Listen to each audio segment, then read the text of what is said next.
everyone, and welcome to a special presentation, a podcast rather, that's reviewing some Indian cinema, movies that are made and based in the beautiful, wonderful country that is India. And this is a film from 2012 that was released actually on the date of July the 6th of that very year. And it's called Eega, and I hope I'm pronouncing that right. But before we go any farther on this review, my name is Tyler Peters, your host, and be sure to like, follow, and subscribe to thegeekbuddy.com. Well, it's going to be brief. I just want to touch on some of the highlights without giving everything away. This was definitely a unique film, but that's what I love about even American cinema. And I think a lot of countries have done such a remarkable job, including what this kind of industry, this form of entertainment has been able to accomplish and achieve. Has just been fantastic. Well, the film's narrative, just meaning plot, follows this bedtime story, a tale, rather, that's told between a father and his daughter. We learn about the main characters. One, lovable character named Nani, who falls in love with this girl who I believe is a researcher. She's doing a lot of work on the computer for this corporation. Her name is Bintu. And of course, we also find out about this wealthy industrialist named Sudeep, who's up to no good later on. I'm getting a little ahead of myself. What I enjoyed about this film is it had a lot of emotional scenes that gave you comedy, it gave you romance, it also gave you action, and it gave you a sense of redemption, or revenge, in other words. It was very fascinating. The whole love interest triangle, if you will, left a lot to be desired. Bintu was that girl next door, kind of pretty. I mean, just a natural beauty. And with those eyes, her body language, you could see why a lot of the males, the men, would fall for her, and why she caused a lot of problems. Bless her heart, she did. I hate to say it and be the bearer of bad news, but if you want the truth and nothing but the truth, I'm trying to steal from the movie reference from A Few Good Men. If you've seen it over there in India, I'm sure you have. Jack Nicholson. Just classic line. I just butchered it, so my apologies to Mr. Nicholson, the legend that he is. Just like maybe some of these names I'm going to slaughter. But we definitely get murder in this film. Boy, that was a terrible transition. I just said I wanted to make it feel good a little bit, but if we're going to be open and honest, transparent, use some of those analogies, it definitely had a lot of sadness and tragedy. Because we learned that Nani gets murdered. It's all because of jealousy. That kind of emotion can make us all lose our minds, and not in a good, healthy way, as evident by Sudeep's actions. They beat him up, him and his henchmen, and then leave him for dead. Ultimately, they murdered Nani. But thanks to the process of reincarnation, Nani came back as a housefly, but no ordinary housefly. This housefly knew how to defend itself and annoy and terrorize the villain, the person that was responsible for his death. It was a sad time and very unfortunate for Bintu, who was the potential love of Nani's life.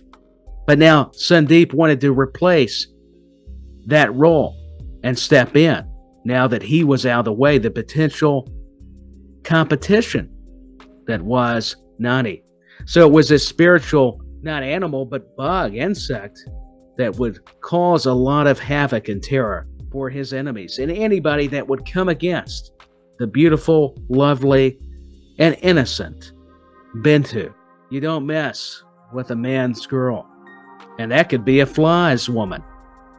Did you think that would ever come out of my mouth or anybody's? But thanks to this movie, they made it happen. It just had so many elements that I took away just laughing a little bit. I did find the humor. I was confused, perplexed. You could even say scratching my head. would oftentimes drift away to a place that I thought maybe I was on something, but it could all be used for positive, even in my negative experiences with this particular film.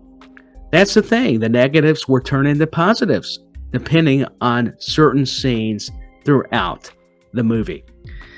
But, Bindu is very intelligent with her occupation. This corporation that Sudeep has is up to no good. At least he is. I mean, he's the mastermind.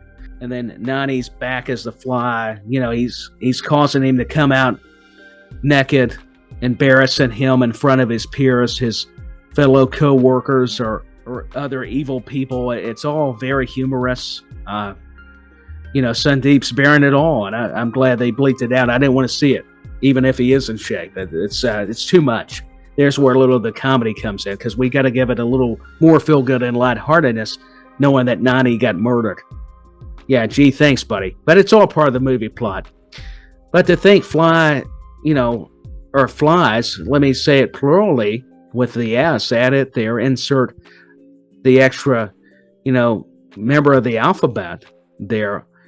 I mean, who knew a fly would be the superhero? I mean, we've had Ant-Man over here, but now we've got like Fly Man or the spiritual fly. It's all mind-boggling, mind-blowing. I'm left just wondering what's going to happen next. What kind of weapons? I mean, this fly's getting in shape. He's flexing his muscles. He's trying to impress his girl. She finally, finds out that it's him, that it's Nani. It's not just some ordinary fly, that she's going to have to swat or spray something at. Maybe it's bug spray. And I also love how he messes with Sudeep. He deserves it. The guy killed his human self, and now his fly self is, he is fly, man. He's getting the woman. So that works. You like what happened there? Just a lucky coincidence, but it works. Nice transition. I hope so. But, I'm laughing. Hopefully it brings a smile too, because in the end, everything works out. And I don't want to give away too much. That's why I'm not going to go play by play like commentary or do some color with these scenes. There's no need to get that descriptive. And plus, this is meant to be a short review. It goes a little lengthy depending on the film.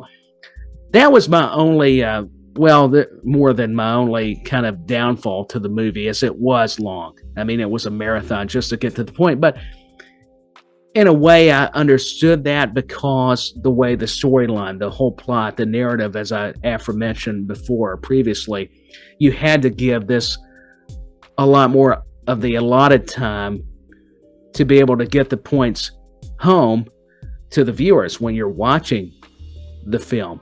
But it was a good motion picture, and from what I understand, has a great following, garnered a lot of awards, meaning they received so much accolades and brought home a lot of the prestigious, awards from India, from a lot of the film festivals. Also, another interesting fact is the music was very intriguing. Also, hearing English and the dialect of the Indian language that's spoken over there was fascinating. I enjoyed that, even though I was still a little bit confused. I got to be honest, not going to lie. But overall, I thought the movie was good, and we reviewed Eega. It's going to take me a little bit because I got to think about that. I even practiced it. I'll go on YouTube and try to look up tutorials, and then you'll find out, it's pronounced it so-and-so a different way, so I have to laugh about that a little bit. But it came out back in 2012. I thought the movie was great. So, hey, go check out the trailer reactions to a lot of the Indian films, whether it's action or movies like this, from Nick and Jimmy over at GeekBuddy.com. Sai, another good friend, has been doing Quantum Leap. He'll be back with more episodes of that. And we're going to get a whole lot of other people involved. I know there's been articles, even if they don't do podcasts. WrestleBuddy, don't forget the sister website to go like, follow, and subscribe on YouTube to both those great websites. And I'm lucky enough to be a part of that team on both the sides. Or I should say teams. That's, there I go. It's got to be plural again. I'm all caught up in the game. I don't know what's going on. I guess the movie was so odd and bizarre in a good way that it still left me kind of pondering. That's my excuse anyways. But I'm Tyler Peters, and I'm signing off saying goodbye for now on behalf of TheGeekBuddy.com. This was a review of Eega, And I know I'm going to get a lot of feedback and comments going, that's not how you say that. I know it's not, but I tried. I really tried to find a tutorial on how to say that, and just could not. So I did good to get maybe some of the main characters' names. And you're probably wondering, asking the question, why didn't you mention who composed the music, who produced, who directed? Because I couldn't say the names right. That's why. Easy answer, easy response. But either way, I hope seriously you enjoyed this review. And I'm signing out, hey, logging out, who knows, but signing off, saying goodbye for now. I'll even laugh at myself. And hey, if you like what GeekBuddy is doing, WrestleBuddy, please go like and comment. We love to hear your feedback. It's all great. And we're growing. We're doing some big and wonderful things. And a shout out to the head of those websites. And also to India. Keep making these fantastic movies, even if they're not my cup of tea, as the old saying goes. I'm still very much fascinated with them. I thought it was still fantastic, this whole film, with the Maki Eega review. So there you have it. But I'm saying goodbye for now. Be careful, be safe, and wherever you are in the country, what holiday, no matter what you're celebrating, just be careful and have fun. Spend time with the family and friends, and maybe watch movies like this. Make this a ritual, a tradition. Sounds good to me. But I'm actually signing off for good now, but had to add that. And hope you enjoyed this review.